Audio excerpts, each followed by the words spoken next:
तो जहाँ से हमारा चैप्टर खत्म हुआ तो वहीं से हमारी वीडियो चालू होती है। अंदर रहता है वो बहुत ज़्यादा खुश हो जाता है, हमारे मेन कैरेक्टर से बोलता है कि अरे मेन कैरेक्टर, मैं यही तो चाहता था, तू मेरा चैलेंज एक्सेप्ट कर, मगर मैं तेरे पे एक और साथ रखना चाहता हूँ। जैसे कि मैं ये कंपटीशन तेरे से मैं जीत गया, तुझे मैंने हरा दिया, जो तेरी नौकरानी है तुझे वो नौकरानी मुझे देनी पड़ेगी। हमारा मेन कैरेक्टर बोलता है कि ठीक है, मैं हार जाऊंगा तो मैं तुम्हें अपनी नौकरानी दे दूंगा। तभी हमारा मेन कैरेक्टर बोलता है कि ठीक है, तुम हार जाओगे तो तुम बदले में क्या दोगे?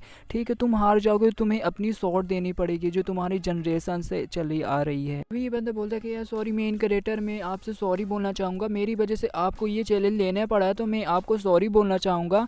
मेरी वजह से आपने ये चैलेंज लिया, मेरे को पता है आपने जो अभी जो सेट का जो चैलेंज था 100 जो सीढ़ियाँ थी आपने उसे पार कर लिया, मगर जो ये वांग टोंग है आप इसे बिल्कुल भी हरा नहीं पाओगे। तो मेरे को ऐसा लग रहा है जो कि आपकी नौकरानी वो भी कोई लड़ाई में इतना ज़्यादा अच्छी नहीं है, तो वो भी आपको कोई भी ज़्यादा सपोर्ट नहीं कर पाएगी। फिर देखते वहाँ पर एल्डर आ जाता और बोलता है हमारे मेन कैरेक्टर से, अरे मेन कैरेक्टर तुम्हारा जो पपेट है वो पपेट तो दिखने में एकदम इंसानों जैसा लग रहा है, वो पपेट तो बहुत ज़्यादा अच्छा है। मैंने देखा जब तुम्हारी पपेट जब सामने लड़ाई कर रही थी तो तुम एकदम आराम कर रहे थे, सामने वाले दुश्मन को दिखा रहे थे कि तुम्हें कोई फिक्र नहीं है, मैं बस आराम करूँ, मेरी पपेट आ चुकी तो मैं लड़ाई कर सकता हूँ।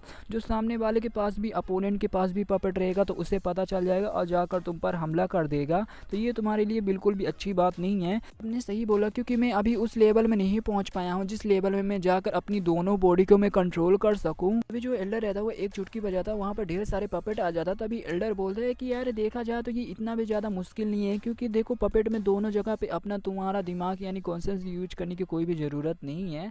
तभी हमारा एल्डर ये भी बोलता है, क्योंकि देखो पपेट जो कि है 3 कैटेगरी में बांटे गए हुए हैं। पहला है स्पिरिट स्टोन पपेट, दूसरा है स्पिरिट युआन पपेट और तीसरा है demon Yuan puppet. Spirit puppet रहते हैं, बस तुम्हें उन्हें बस कंट्रोल करने की कोई भी ज़रूरत नहीं है, क्योंकि बस तुम्हें उनमें एक स्पेल लगा देनी पड़ेगी और माइंड टू माइंड तुम्हें इन्हें ऑर्डर दे देना पड़ेगा, बस तुम्हें वो फाइट करने लगेंगे, इसकी कोई भी ज़रूरत नहीं है। तभी हमारा मेन कैरेक्टर भी समझ जाता और बोलता है कि अच्छा इसका मतलब जो मैं अपने पपेट को कंट्रोल करता था मुझे कंट्रोल करने की कोई भी ज़रूरत नहीं पड़ेगी, क्योंकि मैं भी उसे स्पेल लगा कर उसे कंट्रोल कर सकता हूँ। तभी जो एल्डर होंग रहता है हमारे मेन कैरेक्टर से बोलता है कि ठीक है तुम मेरे पीछे आओ। फिर जो हमारा मेन कैरेक्टर रहता है वो बोलता है कि ठीक है लिंग सेंग, तुम ये ले लो मेरे कमरे की चाबी, तुम्हें जाकर मेरे कमरे पे रहना, क्योंकि मैं एल्डर होंग के साथ में जा रहा हूँ अभी। तभी जो हमारा मेन कैरेक्टर रहता है वो एल्डर होंग के घर पर आ जाता है और तभी देखता और मन में सोचते हुए बोलता है कि अरे यार ये सचमुच क्या ये ढेर सारे यहाँ पर पपेट हैं। अभी देखिए वहाँ पर एक पपेट आती है और बोलती है कि अरे अब्बा जान आप फाइनली आ गए। जो हमारा मेन कैरेक्टर रहता है वो कंफ्यूज हो जाता है, बोलता है कि ये पपेट। तभी जो हमारा एल्डर होंग रहता है वो बोलता है कि ये बहुत बड़ी लंबी कहानी मैं जरूर तुमको बताऊंगा।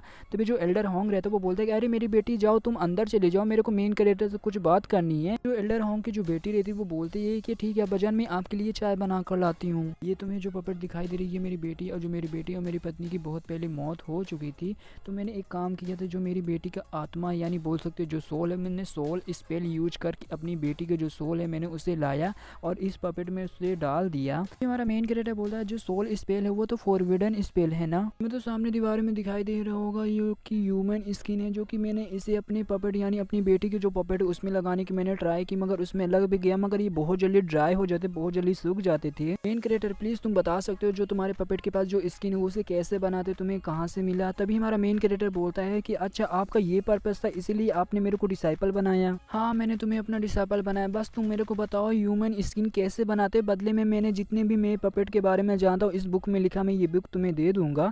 तभी हमारा मेन कैरेक्टर बोलता है कि अरे आप उठ जाइए, इसके बारे में मेरे को भी सचमुच नहीं पता, क्योंकि मैंने जो ह्यूमन स्किन है वो बिल्कुल भी ह्यूमन स्किन नहीं है। जो ह्यूमन स्किन है वो हमारे मॉडल यानी हमारे पृथ्वी में जो साइंटिस्ट है उन्होंने रिसर्च कर लिया, इसके बारे में बहुत ज़्यादा पता कर लिया था। अब मेरे को भी पता नहीं है कि जो ह्यूमन स्किन है उसे कैसे बनाएं, क्या कैसे करते हैं, क्योंकि इसे तो मैंने अपने सिस्टम से बाय किया है, तो मेरे को भी नहीं पता मैं इन्हें कैसे हेल्प करूं। अब मुझे पता चल चुका है मैं कैसे इनकी हेल्प कर सकता हूँ। तभी हमारा मेन कैरेक्टर बोलता है कि आपको एक पेड़ का मतलब रस चाहिए, जो कि इस चमड़े यानी जो स्किन में डालना पड़ेगा, इसे कई सालों तक तो आपको रख देना पड़ेगा जब तक ये सूख ना जाए। जैसे ये सूख जाएगा तो एकदम ये अच्छा स्किन बन जाएगा, ये कि स्किन यानी सिलिकॉन की स्किन बन जाएगा, जो कि आपकी बेटी के लिए बहुत ज़्यादा काम में आएगा। तभी जो एल्डर रहता है वो बोलता है कि 100 ईयर लग जाएंगे। तभी हमारा मेन कैरेक्टर बोलता है कि अरे देखा जाए तो ये जैसे ये वाले जो पपेट रहते हैं वो दूसरों की आत्मा को ख़त्म करने के लिए यूज किया जाता है। तभी हमारा मेन कैरेक्टर बोलता है कि अरे सीनियर क्या आपने अपनी बेटी के बारे में सोचा, आपने उससे पूछा कि वो क्या सोचती है इसके बारे में। कि मैं अपनी बेटी से बहुत ज़्यादा प्यार करता हूँ, मैं बिल्कुल भी नहीं मान सकता जो मेरी बेटी और मेरी पत्नी मेरे को छोड़कर चली गई हैं। तभी वहाँ पर एल्डर की बेटी आ जाती है, बोलती है कि अरे अब्बा जान आप जागो, अब देख सकते हो कि मैं मर चुकी हूँ, तो इसका कोई भी फायदा नहीं, अब भले ही मेरे को ह्यूमन स्किन दे दो तो मैं बिल्कुल भी ना खा सकती सकती हूँ, ना सो सकती हूँ, ना मैं फूलों की खुशबू सूंघ सकती हूँ।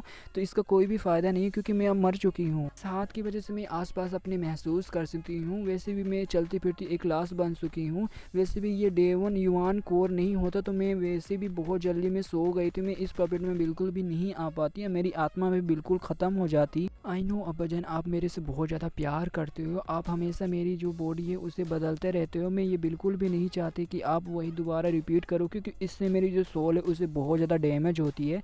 मगर इससे मेरे को बिल्कुल भी दर्द नहीं होता, मगर बार बार वही रिपीट हो रहा है तो मैं बिल्कुल भी नहीं चाहता इस बार बिल्कुल भी मेरी बॉडी बिल्कुल भी आप मत बदलो। चुप रहो, वैसे भी मैंने अपनी ज़िंदगी में सब कुछ खो दिया है, मैंने तुम्हें दोबारा बिल्कुल भी खोना नहीं चाहता मेरी बेटी। सॉरी गाइस, वीडियो बहुत ज़्यादा मैंने लेट डाली है तो इसके लिए मैं सॉरी आपसे माफ़ी मांगना चाहता हूँ। तो प्लीज़ इस वीडियो में सपोर्ट दिखाना और मैं कल से या परसों से मैं 2 चैप्टर इसका लाने की मैं पूरी ट्राई करूँगा। तो चैनल में नए हो तो लाइक करना, चैनल में नए हो सब्सक्राइब करना। मिलते किसी अगली वीडियो के लिए, तब तक के लिए बाय बाय।